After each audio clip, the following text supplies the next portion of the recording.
Hello అందరికీ welcome back to Arna Royal Blogs. ఈ video వచ్చేసి నా డెలివరీ గురించి ఎప్పుడు ఎలా జరిగిందని చెప్పి మీతో షేర్ చేసుకోవాలనుకుంటున్నాను. డెలివరీకి ముందుగా నేనైతే కొన్ని యోగాసనాలు వేసేదాన్ని. నేను కన్సీవ్ కాకముందు కూడా యోగా చేసేదాన్ని, మీకు తెలుసు కదా.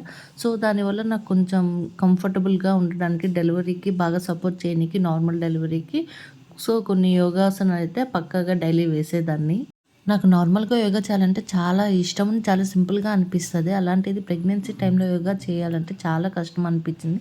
బట్ తప్పదుగా morning times yoga and evening times walking అయితే కంపల్సరీగా చేసేదాన్ని. నార్మల్ డెలివరీ అవ్వాలంటే ఆ మాత్రం కష్టపడాలి కదా. ఇంక నన్నైతే డిసెంబర్ 12థ్ రమ్మని చెప్పారు. బట్ నేను 13థ్ వెళ్ళాను. ఆ రోజు చెక్ చేసి ఇంకా అడ్మిట్ అవ్వమని చెప్పారు. బేబీ వెయిట్ బానే ఉంది. దట్టు ఉమ్మనీరు కూడా కరెక్ట్‌గా ఉంది. ఇంకా లేట్ అయ్యే కొద్దీ ఉమ్మనీరు తగ్గే ఛాన్సెస్ ఉన్నాయి. సో అప్పుడు కష్టమవుద్ది నార్మల్ డెలివరీ అని చెప్పారు.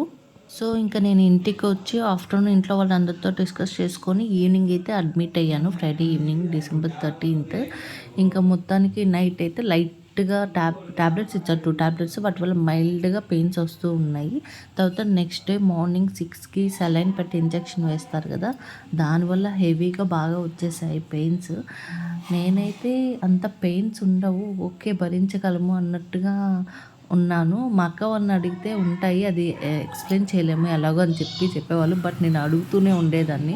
అయినా నేను చాలా ధైర్యంగా ఉండేదాన్ని. ఏం కాదు భరించగలను, ఏముందిలే అన్నట్లుగా. ఇంకా ముందు రోజు నైట్ వాకింగ్ చేస్తున్నాను. దేవనాథ్ వాళ్ళ కోసం వెయిట్ చేస్తూ, వాళ్ళు వచ్చేసరికి నైట్ 11 అయింది ఆల్మోస్ట్. వద్దు మార్నింగ్ రమ్మని చెప్పినా కూడా నైట్ అప్పటికప్పుడు ఇంకా వచ్చేసారు.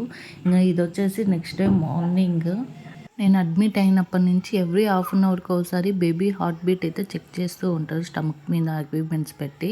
ఇంకా ఇది వచ్చేసి నెక్స్ట్ డే మార్నింగ్ నాకు సడన్ పెట్టాక ఫుల్ పెయిన్స్. నేను ఏమో అనుకున్నాను, ఓకే భరించగలను అన్నంత పెయిన్స్ వస్తాయి అనుకున్నాను. బట్ అసలు అవి ఎక్స్ప్లెయిన్ చేయలేము, అంత కష్టంగా ఉంది. బాబోయ్ నాకు వద్దు అనిపించేసింది. ఇంకా ఆల్మోస్ట్ నెక్స్ట్ టైం అసలు నార్మలే వద్దు, సిజేరియన్ చేయించేసుకున్నాను డైరెక్ట్ అన్నంతగా వచ్చాయి పెయిన్స్. మొత్తానికి చుక్కలు అయితే కనిపించాయని చెప్పొచ్చు. అన్ని నొప్పులు భరించి పిల్లల్ని కంటాం కాబట్టి మనకంత ప్రేమ ఉంటుందేమో అని చెప్పి నాకు అప్పుడు అనిపించింది. పిల్లలు కావాలంటే ఊరికే రారుగా. మొత్తానికి నా డెలివరీ అయితే అయిపోయింది. అతి కష్టం మీద నార్మల్ డెలివరీ అయింది. లాస్ట్ మినిట్లో బేబీ హెడ్ బయటికి రావాలంటే చాలా అంటే చాలా కష్టమైపోయింది నాకు. మొత్తానికి నాకు బేబీ అయితే పుట్టేసింది. అది కూడా బేబీ గర్ల్. ఫస్ట్‌లో మనకి మిల్క్ ప్రొడ్యూస్ అవ్వదు కదా. సో నార్మల్‌గా వాళ్ళు ప్రోటీన్ పౌడర్ ఇస్తారు. ఆ పౌడర్ మిక్స్ చేసి హాట్ వాటర్‌తో బేబీకి అయితే తాపిస్తున్నారు అమ్మ వాళ్ళు. ఫస్ట్ టైం అయితే బేబీ ఇంజెక్షన్ ద్వారా బేబీకి మిల్క్ తాపిచ్చారు. నెక్స్ట్ నుంచి ఇంక అమ్మ వాళ్ళే చూసుకున్నారు. మొత్తానికి నా చిన్ని యువరాణి అయితే బయటకు వచ్చేసింది. మా ఫ్యామిలీ మొత్తం అయితే చాలా అంటే చాలా హ్యాపీ. మా దేవనాథ్ అందులో ఇంకా పాప కావాలని చెప్పి ఉన్నారు కాబట్టి చాలా హ్యాపీగా ఉన్నాడు.